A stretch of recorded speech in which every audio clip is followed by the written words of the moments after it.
Larry, you've worked for President Reagan. I know you were very close to him, and a number of other Republican presidents and even Democratic presidents. I know you knew Clinton, Bill Clinton. I did. This president, you said to me recently, was the most engaged you have ever met. Why don't you tell me, and maybe the Newsmax audience, what does that mean for you as on the day-to-day, you know, and the press is constantly trying to spin about the president, and maybe how some of those myths can be evaporated by your own experience? I'll just tell you from my vantage point. So I've been here a little over a year. By the way, it's the greatest job I've ever had, and it's a great honor to have this job. I watch him in all these meetings, you know, policy meetings in the Oval, smaller meetings maybe in the dining room behind the Oval.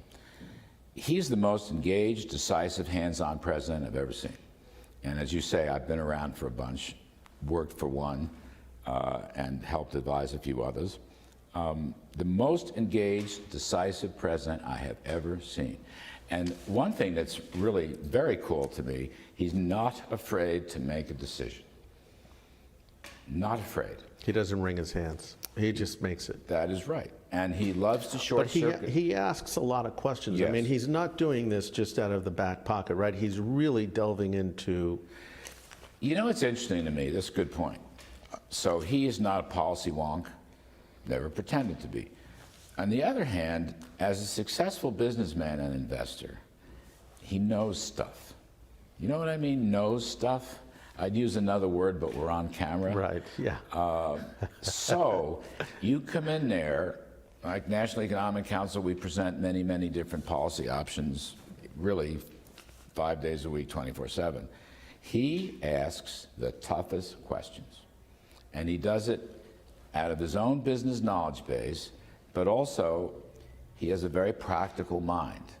And so it has to make sense to him, and if it doesn't make sense, he's going to come right at you, and you have to be prepared. So you can take great pity on your NEC director, because I have to really work hard to be prepared for these meetings, and he takes no prisoners. Now, I like that, actually. I like that a lot. Furthermore, if he and I just happen to occasionally disagree on an issue, it's the most fun I've ever had. I think it's the most fun he's ever had. He loves to go back and forth.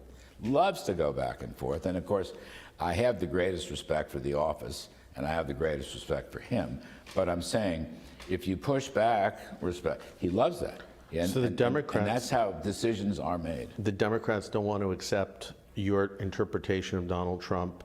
They are, it's pretty clear, and it's shocking to me what I'm seeing on the Democratic networks, MSNBC and CNN. They're clearly pushing. You said that. I didn't say that. No, but I'm disappointed, and they're pushing an impeachment Yes. narrative against the president. And I think when this Mueller report came out, a lot of people were saying this is over. The president's been cleared, and he really was exonerated. And now we're seeing this narrative. How do we get anything? You covered domestic policy. We want to do infrastructure. We want to do fixing student loans, education issues. There's so many things. 5G, energy. Do you see more deregulation? Do you see any progress with the Democrats as they go into this jihad against our president? Well, first of all, I will say this. Regarding the Mueller report and so forth, it is over. It's over. Right. Some of these media outlets may not understand it. Some of the opposition people may not get it. It's over, okay? And by the way, the real problem in this whole narrative over the past couple of years is not President Trump, it's Vladimir Putin. And we need to do things that'll stop. Putin's going to do it again in the next elections. I just want to put that out there, because if you read the Mueller report, as I have, the bad guy is not President Trump, it's Putin.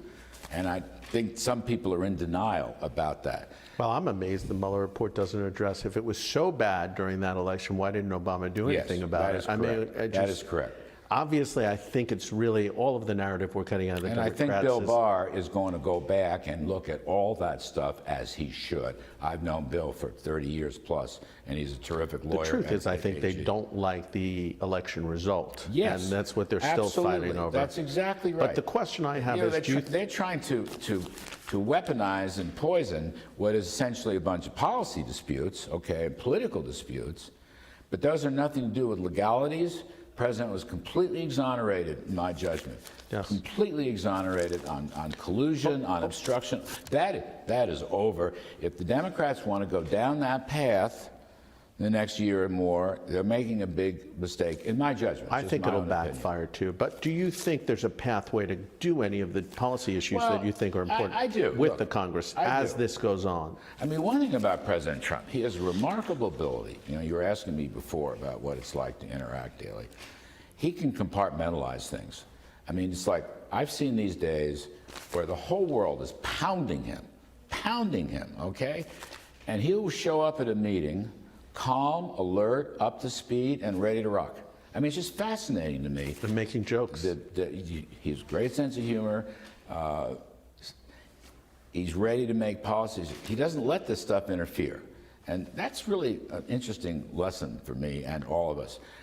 Regarding the potential for some legislation, I remain somewhat optimistic, and I think Bob Lighthizer agrees, that Speaker Pelosi, who has been very accommodative on the USMCA deal, Canada, America, and Mexico, she's let Bob speak to the Democratic conference. She's approved smaller meetings so he can make his case. This, by the way, is a terrific deal. It's pro-growth. It'll add $100 billion a year to the GDP and so forth. It's been priced out by the Trade Commission. So I think if the Speaker gives us a vote, we'll win, but it will be bipartisan. And that deal, which is so important to our economy and to our whole trade attitude, I think we'll win it, and I think a lot of Democrats will vote for it. And Lighthizer designed it that way as a bipartisan deal. He designed it to attract Democrat as well as Republican support. So I'm kind of, Chris, this is not the last word. We won't know until we know. But I'm kind of optimistic that there will be a vote, and it'll be a bipartisan victory. That's what I think is going to happen. Last thing, Elizabeth Warren, there's this new socialism we're hearing about, and now we're seeing what the practical effects. She wants to take the student loans in the United States and basically have the United States government assume that debt. She says it'll be $640 billion. Do you like that? Or do you like, the plan on student loans? Do you guys have a plan on student loans? And second, do you worry about the socialistic urge in the Democratic Party? Well, do I worry about it? I think socialism is a really bad idea, okay? And I think history shows, whether it's the old Soviet Union and all their satellite states, or today in the modern world, contemporary world, you can look at Venezuela and other countries, that kind of state-run, collectivist, central planning reduces freedoms everywhere, political and economic freedoms, and cripples and destroys the economy. What you're going to get out of socialism is poverty. What we're generating now is a recovery of a prosperity cycle, as Donald Trump has essentially re-incentivized the entire. He's rebuilding the economy, and these other people want to tear it down. Right. That's what will happen with socialism. We'll lose, and I've said this many times, Kevin Hassett and I have worked through these, we'll lose at least 15% of our GNP inside of 10 years. 15%. With the socialist. If these Medicare for all, tax the wealthy, Green New Deal, student loans, tax the rich, and all that nonsense. You want to tax rich people? Guess what? Revenues will fall as the economy sinks. Rich people, so-called, don't pay their fair share. The top 10% of earners pay 70%. Is there the bottom 50% pay 3%. We are one of the most progressive taxes, but it's bigger than that. Socialism, again, collectivism and statism destroys freedoms, demoralizes the country, and will impoverish everybody. I think Mrs. Thatcher put it best. Sooner or later, you run out of other people's money. Good for you. I'm glad you remember that. Now, but look I've made this an important part of my own efforts, starting at CPAC. I want to put socialism on trial, and I want to convict it. All right, across the board. I mean, for example, For So example, we should, you'd like an independent counsel on socialism. I like that idea. Could we get Attorney General Barr? I'm the independent counsel, and I've been working and talking about this a lot, and actually Newsmax has been covering it. And I would tell you this. Not only would you lose 15% of the economy right off the bat, listen to this, my favorite stat. If we follow Senator Sanders and others who want this Medicare for all, universal, 180 million Americans, all right, 180 million will lose their health care policies overnight, okay? No choice, doctors, hospital, prescription, nothing, okay? That will make us worse than even some of these European-style socialist healthcare systems. And it will destroy the economy, it will demoralize the economy, and will end our freedoms. But the younger people, the millennials, I want to just make this point. I don't want to be snarky. I don't want to laugh. I want to have a discussion of this issue of socialism versus free markets. Winston Churchill said famously many, many years ago, I commune with him spiritually once in a while, but he said, if you're not a socialist in your 20s, you have no heart. But if you're not a capitalist in your 30s, you have no mind.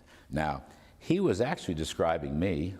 I was a lib. I was a Democrat. Yeah, you supported McGovern in '72. I did. My last Democrat working with late Senator Pat Moynihan, we became very dear friends. I've worked for 2 presidents who were former Democrats, okay, so I'm not a problem with that. Churchill was right. Now, these millennials are now working, right? We're creating jobs, higher pay, and so forth. They're working. They're in the labor force. They're working. You watch them change their mind. When they see the facts and hear the facts about this socialism debate, you watch them change their mind. Here's my forecast. President Trump, in his re-election, is going to do extremely well among young people as he fights socialism. You wait and see. And I saw this with Reagan.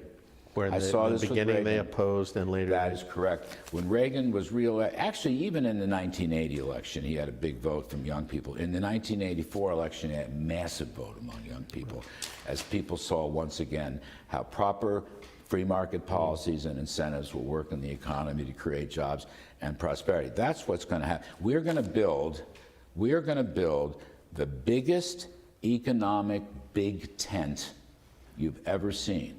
You look at the unemployment numbers, overall, 3.8% is a low number, but go down the list. Women, Hispanics, blacks, Asians, everyone is benefiting. Blue-collar workers, this is the fastest employment, and their wage increases are the faster than white-collar workers. So the opposition, I don't get what they're doing. They're trying to paint a picture of an economy that's collapsing and where like 12 people are making money and that's all. The reality is it's the middle class that's doing the best in this recovery, and we are growing, not sinking. Larry, you survived the Bill Buckley treatment. As you know, he would show on firing line with it. I'm missing the clipboard, but it's pretty good. You know, I worked for him as a senior editor, and he was a very dear friend. You're one of his disciples. Yes. And the president recently told me he's watching Newsmax more often and he likes it. So if the president's watching, this man is doing a good job. Give him a raise. He deserves a raise, a little raise. Statutorily, I can't get it. But I hit Newsmax first in the morning. Oh, great. First in the morning. Fastest rundown of the news. We'll quote you on that. John, put that in 18-point headlines tonight. Newsmax is, I really mean it. And you change your headlines very quickly, so it's a great news index for me. Thank you, Chris Ruddy. John Gizzi is with us. He's been watching as a sort of neutral United Angel. I've known John Gizzi for a long time. I will give John Gizzi credit for being a very good reporter, except in some cases. Oh, okay. We won't hold it. Thank you, Larry. Thank you for your service to our country and our president. You're wonderful. Thank you for your friendship. Thank you. You just watched Newsmax TV, America's fastest growing cable news channel. Subscribe to our YouTube channel for breaking news and give us a thumbs up. If you like this video, then share it with your friends. Remember, you can watch Newsmax TV live on YouTube. Newsmax TV, real news for real people.